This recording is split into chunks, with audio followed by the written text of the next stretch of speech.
ఆంధ్రప్రదేశ్ రాజధాని అమరావతిలో సెక్రటేరియట్ భవనాల పనులు పూర్తిగా వచ్చాయి. సీఎం ఆఫీస్తో పాటు అన్ని బ్లాకుల నిర్మాణం పూర్తయింది. ఇంటీరియర్, ఆఫీస్ ఫర్నిచర్ ఏర్పాట్లు పూర్తిగా వస్తున్నాయి. మంత్రులందరూ తమ ఛాంబర్లను ఆక్యుపై చేస్తుండగా ఉద్యోగులు కూడా దసరా నుంచి అమరావతి నుంచే పూర్తి స్థాయిలో పనిచేసే అవకాశాలు కనిపిస్తున్నాయి.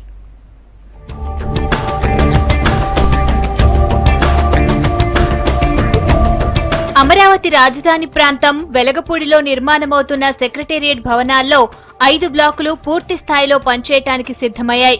ఈ బ్లాకుల్లో ఎలివేషన్ వర్క్ కూడా పూర్తయింది. 45 ఎకరాల స్థలంలో ఉన్న ఈ ప్రాంగణంలో తిరగడానికి ఇంటర్నల్ రోడ్లు వేశారు. ఏ బ్లాక్ కు సంబంధించి ఆ బ్లాక్ కు సెపరేట్ గా పార్కింగ్ సౌకర్యం కల్పిస్తున్నారు. ఇప్పటికే సెక్రటేరియట్ అన్ని శాఖల ఉద్యోగులు తమ తమ ఆఫీసుల్లో రిపోర్ట్ చేసినా ఇంటీరియర్ పనులు పూర్తి కానందువల్ల ఇక్కడి నుంచి పనిచేయటం లేదు. ఇప్పుడు ఇంటీరియర్ వర్క్ కూడా రెడీ. ఉద్యోగులు కూర్చునే క్యూబికల్స్, సెంట్రలైజ్డ్ ఏసీ, అధికారులకు సెపరేట్ ఛాంబర్స్, ఫర్నిచర్ ను ఏర్పాటు చేస్తున్నారు. రాజధానిలో ఇంటీరియర్ పనులు దాదాపు పూర్తయినాయి. అందరూ మంత్రివర్గంలో ఉన్న మంత్రులందరూ కూడా ఒకళ్ళు ఇద్దరు తప్ప అందరూ వచ్చి ఇక్కడ ప్రారంభోత్సవం చేశారు. చాలా మంది ఎంప్లాయీస్ కూడా విజయవాడలో ఇళ్లు తీసుకొని ఉన్నారు. కొద్దిమంది రావాల్సింది ఉంది. ఒకరొకరుగా మంత్రులు సైతం తమ తమ ఛాంబర్స్ లో ప్రవేశిస్తున్నారు. ఇప్పటికే 12 శాఖల మంత్రులు సెక్రటేరియట్ లో తమ ఆఫీసుల్లో ప్రవేశించగా మంచి రోజులు చూసుకుని మిగిలిన వారు కూడా రావటానికి ప్రిపేర్ అవుతున్నారు.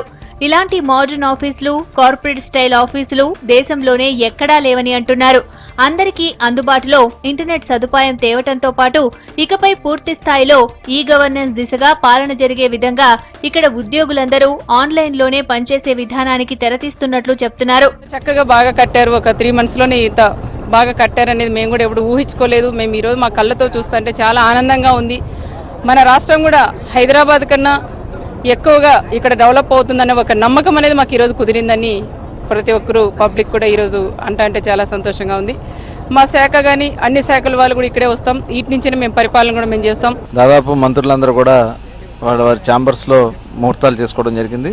దాదాపు ముఖ్యమంత్రి గారు ఇచ్చినటువంటి ఆదేశానుసారం అసెంబ్లీ సమావేశాలు అయినంతరం అందరూ కూడా అధికారులు కానీ అలాగే మంత్రులు కూడా ఇక్కడి నుంచే పరిపాలన సాగించాలని చెప్పి ముఖ్యమంత్రి గారు కోరినట్లుగానే ఈరోజు పనులు కూడా దాదాపు పూర్తి ఫినిషింగ్కి వచ్చినాయి. ఒక 1 week లోపే దాదాపు అందరం కూడా ఇక్కడి నుంచి కార్యకలాపాలు చేసే విధంగా మరి కార్యక్రమాన్ని కూడా తీసుకోవడం జరుగుతుంది. పూజలు పూర్తయిన ఆఫీసుల్లో ఉద్యోగులు పనిచేయటానికి ఎదురుచూస్తున్నారు.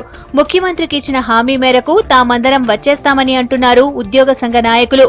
పూర్తి స్థాయిలో ఆఫీసులు ఏర్పడటానికి మరో 15 రోజులు పట్టే అవకాశం ఉందని అంటున్నారు. దసరా పండుగ తర్వాత నుండి సెక్రటేరియట్ లో పని మొదలవచ్చని టాక్. అనుకున్న టైంలో ఈ సెక్రటరీని పూర్తి చేయడం జరిగింది. ఎంప్లాయీస్ అందరూ చాలా హ్యాపీగా ఉన్నారు. ఎవరు మినిస్టర్స్ కానీ అందరూ వారి యొక్క కార్యాలయాలు ఆక్యుపై చేసుకుంటున్నారు. అలాగే ఎంప్లాయీస్ మొత్తం రావడానికి వెలగపూడికి సిద్ధంగా ఉన్నారు. చాలా చక్కగా ఉంది. అతి తక్కువ కాలంలో ఈ సెక్రటరీ నిర్మించడం అనేది ఒక విధమైన రికార్డే. నిర్మాణ పనులు, ఇంటీరియర్ పనులు పూర్తయినప్పటికీ ఉద్యోగులకు సంబంధించి ఇంకా కొన్ని ఏర్పాట్లు జరగాల్సిందని సంఘాల నాయకులు చెప్తున్నారు. విజయవాడ, గుంటూరు సిటీల నుంచి రవాణా సౌకర్యం ఏర్పాటు చేయడం, అక్కడికి దగ్గరలోనే నివాసం ఉండటానికి వసతి ఏర్పాట్లతో పాటు మహిళా ఉద్యోగులకు వర్కింగ్ హాస్టల్స్ ఏర్పాటు చేయాల్సి ఉందంటున్నారు. కొన్ని డిపార్ట్మెంట్స్ ఇప్పటికే డేట్స్ పూర్తి స్థాయిలో ఇవ్వడం జరిగింది. 16వ తారీఖు ప్లానింగ్ డిపార్ట్మెంటు, 17వ తారీఖు ఉమెన్ వెల్ఫేర్ డిపార్ట్మెంటు, అదేవిధంగా మున్సిపల్ అడ్మినిస్ట్రేషన్ 19వ తారీఖు. ఈ 3 డిపార్ట్మెంట్లు కూడా పూర్తి స్థాయిలో ఇక్కడ షిఫ్ట్ అవ్వడానికి రెడీ అయ్యాయి. ఏదేమైనప్పటికీ నెలాఖరికి లోపల ఆల్మోస్ట్ అన్ని డిపార్ట్మెంట్స్ కూడా పూర్తి స్థాయిలో కొన్ని ఇక్కడ చిన్న వర్క్ పెండింగ్ ఉన్నాయి.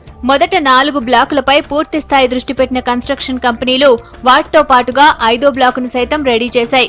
CM office, chief secretary office, meeting hall, grievance cell వంటివి ఉండే 5వ బ్లాక్ సైతం రెడీ అయింది. సెక్రటేరియట్ చుట్టూ పటిష్టమైన సెక్యూరిటీ ఏర్పాట్లు చేస్తున్నారు.